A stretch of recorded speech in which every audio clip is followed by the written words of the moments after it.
और जी दोस्तों, सब कैसे हो। मैं आपका दोस्त गौरव आज आपके लिए वो वीडियो लेके आया हूं जो मैंने आपसे प्रॉमिस किया था। और मेरे पास बहुत सारे मैसेजेस भी आए थे, तो मेरा सबके लिए जवाब ये था कि मैं वीडियो अपलोड करने वाला हूँ। कुछ डिले हुआ था मेरा इसलिए क्योंकि मेरे पास टाइम की कमी है और काफ़ी कुछ काम पेंडिंग होते हैं अपने खुद।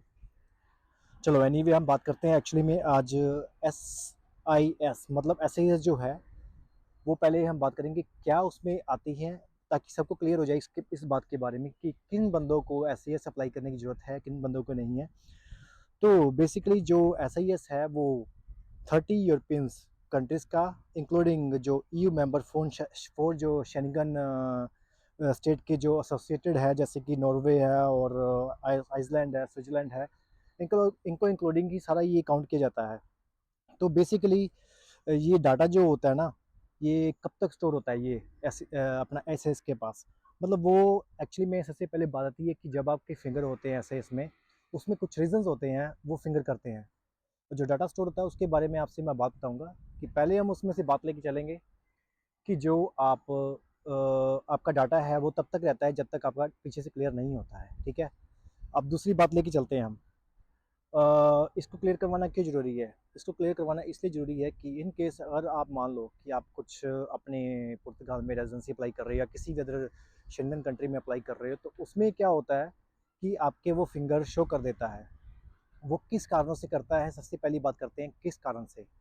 यदि आप किसी शेंगन स्टेट में काम करते हुए पकड़े जाते हो कि आप वहाँ पे अलाउ नहीं हो, विजिट वीज़ा पे आए हो, ठीक है, और काम करते पकड़े जाते हो, तो तब भी वो इलीगल माना जाता है, क्योंकि जब आप वीज़ा अप्लाई करते हो तो उसके दौर में आपको ये बताया जाता है कि आप वहाँ पे काम नहीं कर सकते हो। आपको बाकायदा उस पे फॉर्म पे लिखा जाता है। जिन लोगों को नहीं पता है, जो एजेंट के थ्रू भी आते हैं, इनको ये जान लेना ज़रूरी है। चलो एनीवे, अब होता क्या आगे कि वो उनका भी नाम ऐसे एस आई एस में चढ़ जाता है जिनके फिंगर्स होते हैं। वो इसलिए गवर्नमेंट करती है ताकि वो मतलब आपने उनका रूल को ब्रेक किया है। वो क्राइम में एक क्राइम होता है, बट ऐसे मतलब कोई ऐसा क्राइम नहीं होता है कि बहुत बड़ा। बट ये कि हाँ, एक रूल होता है कि जो आपने शेंगन स्टेट का तोड़ा है। अब दूसरी बात आती है एस आई एस का दूसरा काम क्या होता है। दूसरे में ये बात आती है कि अगर आप मान लो कि आप इलीगल रह रहे हो और आपको पुलिस वाले पकड़ लेते किसी अदर इमिग्रेशन कंट्री में, I mean sorry Schengen country में, तो होता क्या है कि वहाँ पे भी आपके फिंगर हो जाते हैं। तो उस स्टेट में क्या होता है कि आपका जो वो इलीगल का स्टेटस है उसमें अपलोड हो जाता है, बट क्रिमिनल में नहीं होता है। उसमें होता है कि आपने वहाँ पे भी गवर्नमेंट का रूल तोड़ा है, आप इलीगल वहाँ पे काम कर रहे हो, जो कि थर्ड नेशन मेंबर है, जो यू शेंगन में नहीं या स्टेट में नहीं होता है। तीसरा काम ये होता है कि किसी के ऊपर कोई जुडिशियल केस चल रहा हो, जुडिशियल केस किसी कंट्री में भी हो जाए, ह्यूमन ट्रैफिक का हो जाए, कुछ भी हो जाए, तो तीसरे केस में वो लोग आते हैं कि जो अपने शेंगन स्टेट में ये मतलब कोई ऐसा काम करते पकड़े जाते हैं, ह्यूमन ट्रैफिक में आते हैं। तो होता क्या है कि बंदों को इधर उधर लेके जाना, लेके आना, तो वो ह्यूमन ट्रैफिक ट्रैफिक में आता है। उनके साथ बंदों को काम पे रखना और उनके साथ गलत सलूक करना। तो यदि उस पे उसके ऊपर कोई ऐसी इंक्वायरी बैठती है, तो जब तक वो सिस्टम पे नहीं आता है, अगर वो बंदा इलीगल है, तो उसके ऊपर भी ये फाइल चार्ज होता है।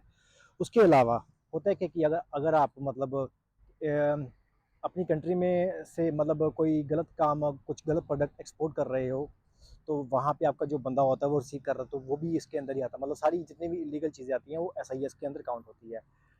और इसमें रीज़न, उसमें क्या क्या रीज़न हो जाते हैं। सबसे पहली बात जो होती है आपकी, एस आई एस में आपको बैन भी कर दिया जाता है कि आपको कंट्री आउट मिल जाता है। आप 2 साल के लिए या 5 साल के लिए आप कंट्री में नहीं जा सकते हो, ठीक है। तो 2 साल या 5 साल का जिसको बैन लगता है कि वो शेंगन सिस्टम में यहाँ पे शो करता है। और बैन का मतलब कि आप शेंगन में डॉक्यूमेंट्स मतलब किसी अदर कंट्री में रेजिडेंसी नहीं अप्लाई कर सकते हो। पुर्तगाल एक ऐसा कंट्री की जगह अगर आप यहाँ पे आते हो तो अप्लाई करते हो, बट आपको वो तब तक रेजिडेंसी इशू नहीं करता है जब तक आपका बैन क्लियर नहीं होता है। तो मैंने कुछ केसेस ऐसे देखे हैं जो अभी तक लटके हुए हैं मेरे शॉप पे, मतलब नॉन है, मैं नाम नहीं लूँगा उनके। तो बेसिकली होता क्या कि शेंगन में जब आपके मतलब फिंगरप्रिंट्स होते हैं, तो उनका मतलब ये होता है कि जितनी भी शेंगन कंट्रीज़ हैं उनको अलर्ट मिल जाता है कि ये बंदा हमने यहाँ पे पकड़ा है, इसका ये कारण था। तो उसका एक आर्टिकल नंबर होता है। अब बात करते हैं उसको वेरीफाई करने की कि आपका वेरीफाई कैसे हो सकता है। सबसे पहली बात ये कि मैं यहाँ पे बता दूँ कि यहाँ पे लिंक नहीं शो हो पाएगा, ना तो यहाँ पे फॉर्मेट भरा जाएगा, क्योंकि मेरे पास यहाँ पे इतनी स्पेस नहीं होती कि मैं लिंक भी भर दूँ, फॉर्मेट भी बना दूँ। तो लिंक और फॉर्मेट और ईमेल और उसका एड्रेस आपको सारा डिटेल्स में यूट्यूब में मिल जाएगा, क्योंकि यहाँ पे अलाउ नहीं होता है। तो यहाँ पे इतना अलाउ नहीं करते हैं, मतलब आप में मतलब ज़्यादा टेक्स्ट इसको इस्तेमाल कर सको, क्योंकि इसकी लिमिट होती है टेक्स्ट की। तो मैंने इसको यूट्यूब पे रिडायरेक्ट किया हुआ है। आप फेसबुक की पुर्तगाल की जानकारी में अब जब आप जाओगे, मैंने फेसबुक पेज बनाया हुआ है, तो उसमें क्या होता है कि आप क्लिक करते हो तो वहाँ पे आपको इजीली मिल जाएगा। अदरवाइज़ टिकटॉक में भी मैंने बनाया हुआ है, तो वहाँ पे सिर्फ क्लिक करना है आपको, ऊपर आइकन में इंस्टाग्राम और आपका उसका भी मिल जाएगा। तो एक्चुअल में क्या है कि वो जो फॉर्म है, फॉर्म आपने भरना है, ठीक है। तो फॉर्म का मैं आपको फॉर्मेट वैसे जस्ट दिखा देता हूँ। उसको बोलते हैं रिक्रीमेंटो।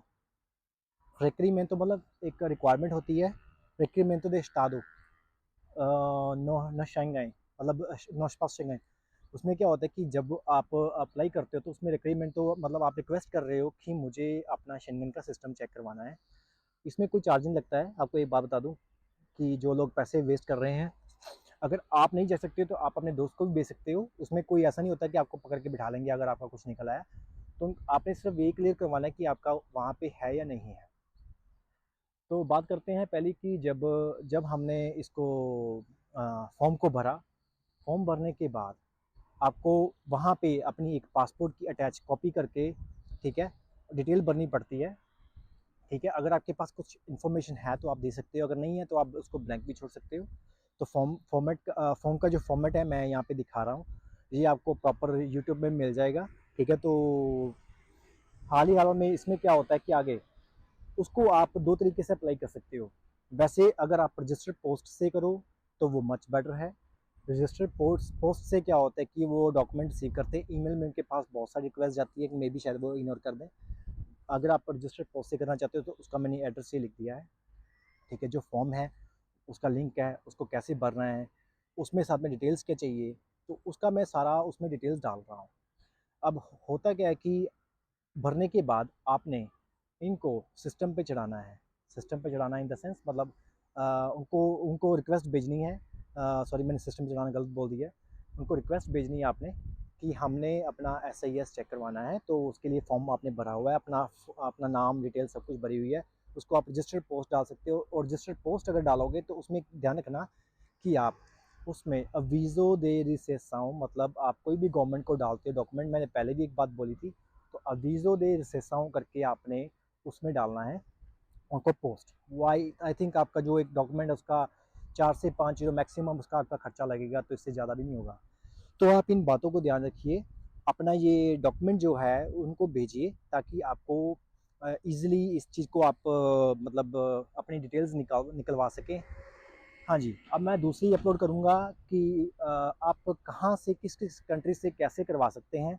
तो सबसे पहले मैंने हॉलैंड का निकाल लिया है कि हॉलैंड का आप कैसे अप्लाई कर सकते हो, कैसे कैंसिल करवा सकते हो। तो उसके बारे में आपको मैं नेक्स्ट वीडियो पे डालूँगा। बाकी रही कंट्रीज़ टू कंट्रीज़, मैं बता रहा हूँ कि कुछ कंट्रीज़ अलाउ नहीं करती है शेंगन इंफॉर्मेशन सिस्टम से डिलीट करना, क्योंकि उनको एक पर्टिकुलर रीज़न चाहिए होता है कि आपका जो डाटा है बाय मिस्टेक चढ़ा गया है या आपको गलती से पकड़ लिया है। अगर आप लीगल थे, वैसे ही आपके ऊपर कोई ब्लेम लगा तो उसके ऊपर आप अपील करके कोर्ट से डिलीट करवा सकते हो, बट इट टेक्स टाइम, बहुत टाइम लग जाता है इसको। तो आप इस चीज़ का ध्यान रखिए। और कोई अगर आपको इस चीज़ से सवाल, मैं आपको एक बात बता दूँ प्लीज़, मैं सबको यही बात बोलूँगा कि मैं किसी की हेल्प नहीं कर सकता हूँ। मैं ऑलरेडी इसमें मेंशन कर रहा हूँ। संडे का दिन आज मैंने सोने वाला था, तो मैंने सोचा चलो आपके लिए वीडियो ये बना के तो आपको डिटेल्स में दे दूँ। तो आप प्लीज़ अपने आप खुद ट्राई करिए किसी को डालने की।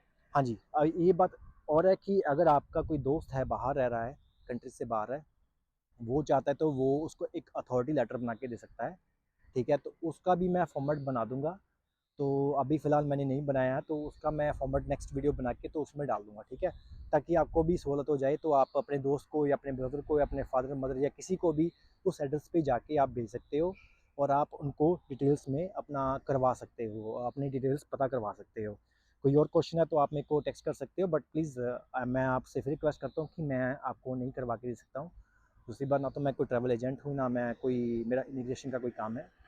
मेरा काम सिर्फ इतना है कि आप जो पुर्तगाल में, आप सबको पता है कि इतना पैसा कमाना आसान नहीं है।